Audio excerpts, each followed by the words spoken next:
ભરૂચ જિલ્લાના અંકલેશ્વર પંથકના કરમાલી ગામે એક સનસનીખેજ ઘટના સામે આવી છે, જેમાં કરમાલી ગામે મદ્રેસાના મૌલવી અઝવદ બેમાત સામે એક હિન્દુ મહિલાને દુષ્કર્મ અને ધર્માંતરની ધમકીને ફરિયાદ નોંધાવી છે। ફરિયાદી મહિલાનો પરિચય બહેનપણી થકી મૌલવી સાથે થયો હતો। ત્યારબાદ મૌલવીએ લગ્નની લાલચ આપી સંપર્ક વધાર્યો હતો। 9મી નવેમ્બરના રોજ મૌલવીએ મહિલાને મદ્રેસા ખાતે બોલાવીને મંત્રેલું પાણી પીવડાવીને અર્ધબેભાન કરી દીધી અને તેની મરજી વિરુદ્ધ 2 વખત દુષ્કર્મ આચર્યું હતું।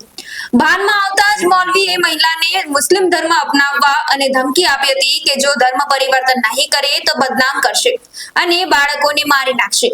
મહિલાની ફરિયાદના આધારે પનોલી પોલીસે તાત્કાલિક આરોપી મૌલવીની ધરપકડ કરીને કાયદેસરની કાર્યવાહી હાથ ધરી છે।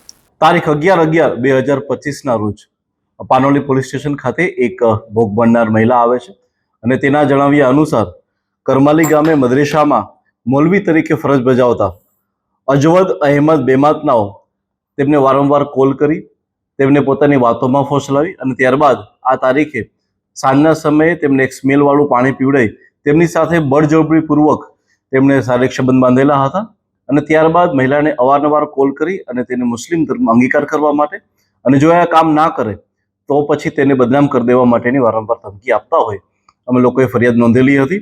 ફરિયાદ નોંધ્યા બાદ અમને ધ્યાનમાં આવ્યું છે કે જે મૌલવી અજમદ અહેમદ બેમાત છે તે કેનેડાના સિટીઝન છે અને અહીંયા ઇન્ડિયાની વારંવાર મુલાકાત રહી છે અને આ દરમિયાન તે મહિલાઓની સાથે એણે આવું કૃત્ય કરેલું છે। આ વસ્તુની જાણ થતાં જ અમારા દ્વારા એફઆઈઆર નોંધવામાં આવે છે। એફઆઈઆર નોંધી અને આરોપીને જેલ હવાલે કરી અને તેના 10 દિવસના રિમાન્ડ લેવામાં આવે છે। હાલમાં અમારી તપાસ ટીમ જે છે એ ખૂબ જ ઊંડાણપૂર્વક આ વસ્તુની જાંચ કરી રહી છે કે તેણે આ સિવાય એણે કઈ જગ્યાએ ભારતની બહાર પ્રવાસ કરેલો છે અને કેવી રીતે એને આ બધા કૃત્ય કરતા હતા। અમે લોકો તપાસ કરી રહ્યા છીએ કેટલીક વોટ્સએપ ચેટિંગ અને બીજા ડેટાના આધારે અમે લોકો એ જોવાનો બી પ્રયત્ન કરી રહ્યા છે કે આવી કોઈ ઘટના બનેલી છે। મૌલવીના સંપર્કમાં એક કેસને લઈને આવેલા હતા કે જેમાં મૌલવીના ખુદના લગ્ન જીવન જ્યારે ભંગાણ થયા હતા ત્યારે એ લોકોને કેસ થયો હતો અને કેસના કારણે ક્યાંક થઈ અને જ્યારે એમને ભોગ બનનાર મહિલાને મળવાનું થયું અને ત્યારબાદ એ બંનેની વચ્ચે કોલ થવા લાગ્યો।